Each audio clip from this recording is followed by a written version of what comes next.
तुमने अमर प्ले किया है यार, तुम तो बड़े क्यूट हो यार, तुम तो वैसे हो ही नहीं जो हमने अभी देखा। तो जो सीन है, एक ट्रैम में पूरा एक्शन सीक्वेंस है, गोपाल पाठा और अमर पूरा लड़ रहे हैं वहाँ पे, and there is a lot of death. Amar kills quite a lot of people and he has his own intensity on it. Breath is like really high, really into the moment at that point in time. Vivek sir, being the brilliant filmmaker that he is, he's like, I don't want to cut the scene here. तो कहते हैं, I want 3 musical breaths from you, जो अभी हैं, मतलब if you listen very carefully, वो 3 musical breaths हैं उसमें।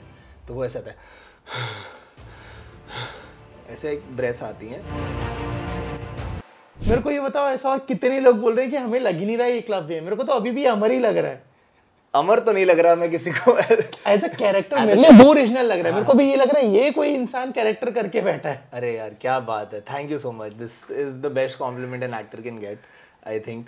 बट ऐसा भी हम कल परसों स्क्रीनिंग पे गए थे, ऑडियंस स्क्रीनिंग पे गए थे, मैं विवेक सर वगैरह, और बोलते तुमने अमर प्ले किया है यार, तुम तो बड़े क्यूट हो यार, तुम तो वैसे हो ही नहीं जो हमने अभी देखा। बट मतलब I think that is good, क्योंकि हमने कैरेक्टराइजेशन फिर ठीक ढंग से पकड़ी है उस कैरेक्टर की। ट्रू। और कोई जैसे फैंस का जिक्र हुआ, ऑडियंस का जिक्र हुआ, कैसे रिएक्शंस आ रहे हैं? कोई ऐसा भी है जो हल्का सा डरा हो देख के, या फिर सब ऐसे बड़े क्यूट वाले कॉम्प्लीमेंट्स दे रहे हैं? मुझे बहुत अच्छे कॉम्प्लीमेंट्स आ रहे हैं, परफॉर्मेंस ओरिएंटेड मुझे बहुत अच्छे कॉम्प्लीमेंट्स आ रहे हैं। वो बोल लग रहा है कि बिल्कुल ही सरदार प्ले कर रहा है, और वो मान ही नहीं रही कि मैं सरदार नहीं हूँ रियल लाइफ में। दूसरा, आई थिंक इंटेंसिटी के लिए मुझे बहुत तारीफ हुई है हर जगह से, क्रिटिक्स ने बहुत अच्छी चीज़ें बोली है, by the grace of God. तो जो जितना मैंने प्लान किया था, जितना मैंने सोचा था, उससे बेटर कॉम्प्लीमेंट्स मिल रहे हैं। I was really nervous on the premiere night कि कैसे लोग देखेंगे, क्योंकि Vivek sir and Pallavi ma'am were really happy कि बोल रहे कि your screen presence is great. वो पहले बोल रहे थे, बट अब उनके साथ फिल्म कर रहा हूँ तो लगता है कि वो थोड़ा तारीफ ऐसे करेंगे, but by the grace of God अच्छा आ गया। How is Vivek Agnihotri as a director? I think he is one of the finest filmmakers that we have in the country, to be honest. मतलब he's one of the directors who I always wanted to work with. How I got this film is also a story in itself, जो मैं आपको बताऊंगा। पूछूंगा मैं बिल्कुल, हाँ अभी पूछूंगा। But he wants his actors to become characters. He doesn't want you कि आप वो character play करो, prefer करते हैं कि आप वो character बन जाओ। तो वो आपको स्किन और उसमें पूरे डेप्थ में ले जाने के लिए बोलते हैं, जो कि जिसके अपने ट्रॉमास होते हैं थोड़े थोड़े, क्योंकि इतनी डार्क फिल्म सर क्रिएट करते हैं और इतनी इंटेंस फिल्म क्रिएट करते हैं। बट उनकी आई थिंक टेक्निकल नॉलेज मुझे बहुत मिली है इस फिल्म से। Camera placement, long shot taking, इसमें काफ़ी सारे शॉट्स हैं, एक्शन सीक्वेंसेस भी हैं, जो 1-1 शॉट्स हैं। तो टेक्निकली बहुत कुछ सीखने के मिला, क्राफ्ट के बारे में बहुत कुछ सीखने के लिए मिला। और ऊपर से पल्लवी मैम भी थी सेट पे as an actor, like she is like a legend, तो she was always there on set to support us. कभी कभी अगर जैसे बीच में मैं कभी फंस जाता था कि विवेक सर आके मुझे कुछ बोलते थे, अब मुझे वो समझ नहीं आ रहा कि मैं ऐसी मैं ब्रेथ क्यों दे रहा हूँ या क्या कर रहा हूँ, मैं क्यों कर रहा हूँ वो चीज़, तो मेरे को नहीं समझ में आ रहा था। मैं थोड़ा सा कन्फ्यूज ऐसा थे, तो विवेक सर को पता चल जाता कि थोड़ा सा कन्फ्यूज है लड़का, तो ये समझ नहीं आ रहा है क्या, मतलब सर नहीं, उतनी देर में फटाफट से पल्लवी मैम आती है, अरे उसके पास मोटिवेशन नहीं है ना, तो तुम इसको मोटिवेशन दो। So then she give me the motivation and then सब कुछ क्लियर हुआ। मेरे को थोड़ा सा और सिनेमाई भाषा में बताइए, मेरे को इमेजिन करना है कौन से सीन की ये बात हो रही है, क्या मोटिवेशन फिर दिया गया? ठीक है, वो थोड़ा सा कट गया था सीन, मतलब वो आई थिंक वो फाइनल चलेगा, फिल्म में आया नहीं। तो जो सीन है, एक ट्रैम में पूरा एक्शन सीक्वेंस है, गोपाल पाठा और अमर पूरा लड़ रहे हैं वहाँ पे, and there is a lot of death, like Amar kills quite a lot of people and he has his own intensity on it. तो वो ट्रैम के अंदर एंटर करता है, वहाँ पे there are so many people, मार रहा है, 1 dead body, 2 dead bodies, 3 dead bodies, 4 dead bodies, breath is like really high and then he eventually sits behind it, मतलब ट्रैम में पीछे टिक जाता है और वो ब्रीथ कर रहा होता है। और वहाँ पर I was like really into the moment at that point in time. तो Vivek sir, being the brilliant film maker that he is like, I don't want to cut the scene here, I want to extend it. तो मैंने बोला okay. तो कहते I want 3 musical breaths from you, जो अभी हैं, मतलब if you listen very carefully, वो 3 म्यूजिकल ब्रेथ्स हैं उसमें। तो वो ऐसा था,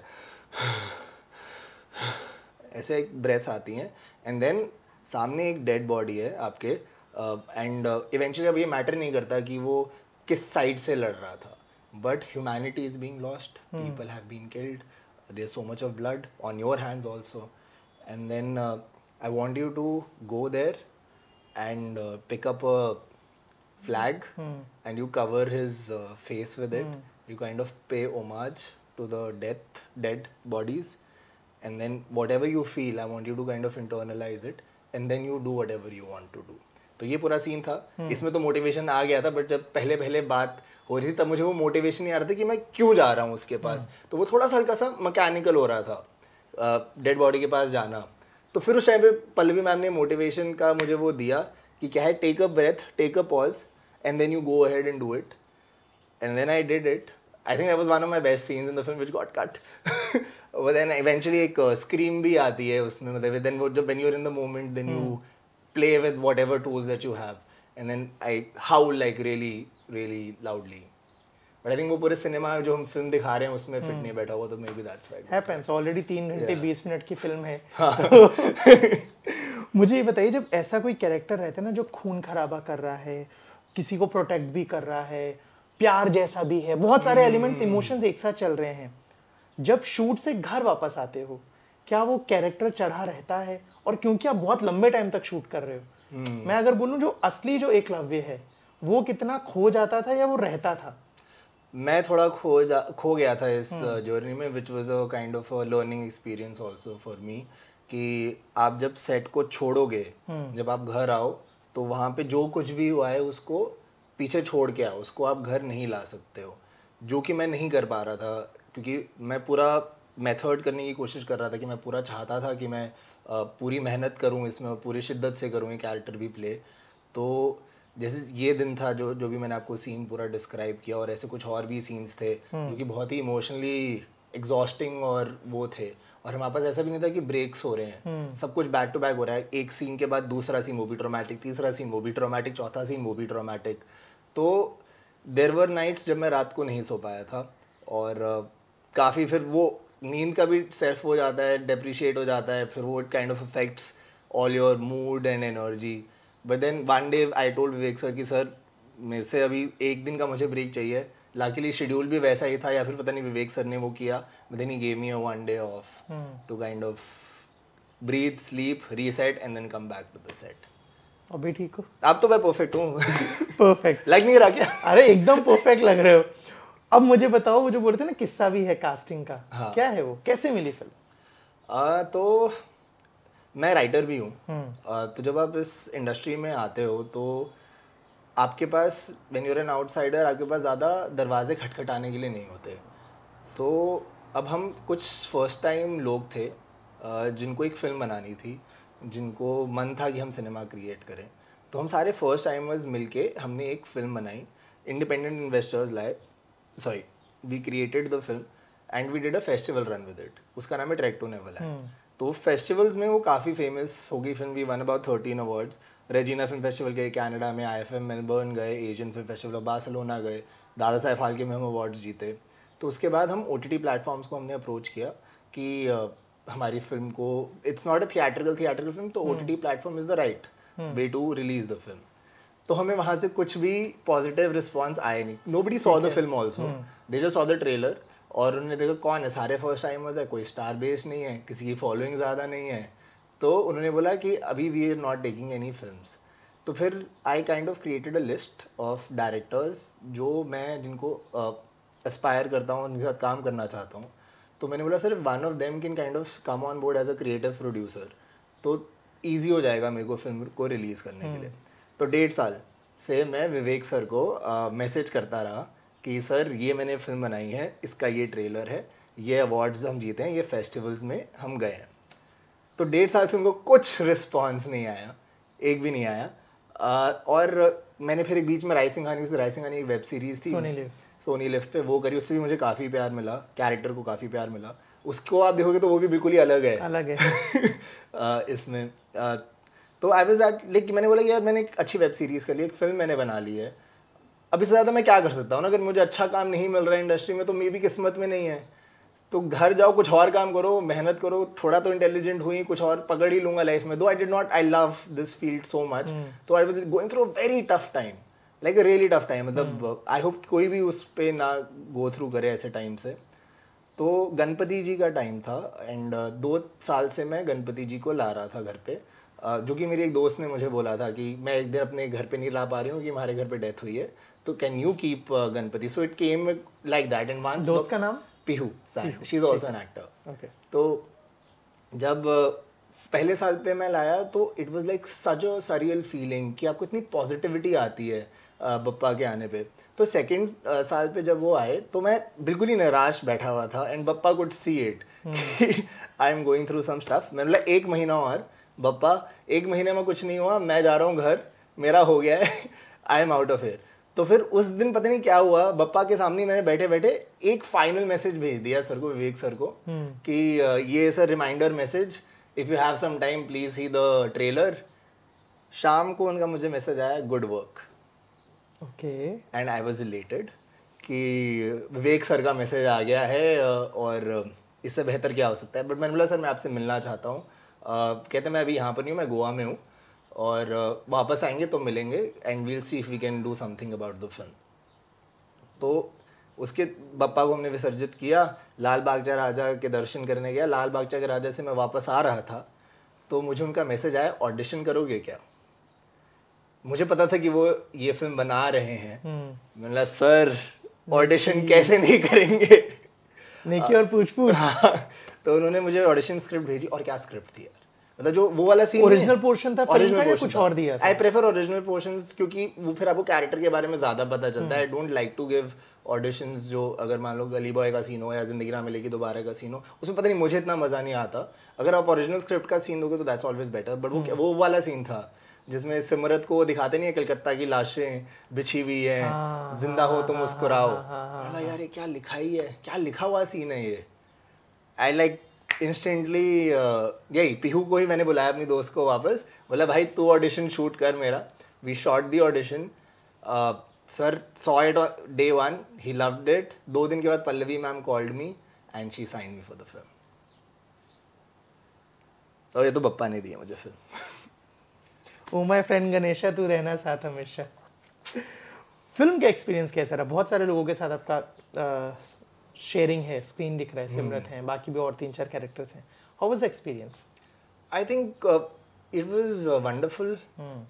Simrat is a very and I think she's grown as an actor like so much through the shooting also. Vivek sir ने हम सबसे क्या performances निकलवाई हैं यार। और Simrat is a very loving, very supportive girl. She's done much more work than I have.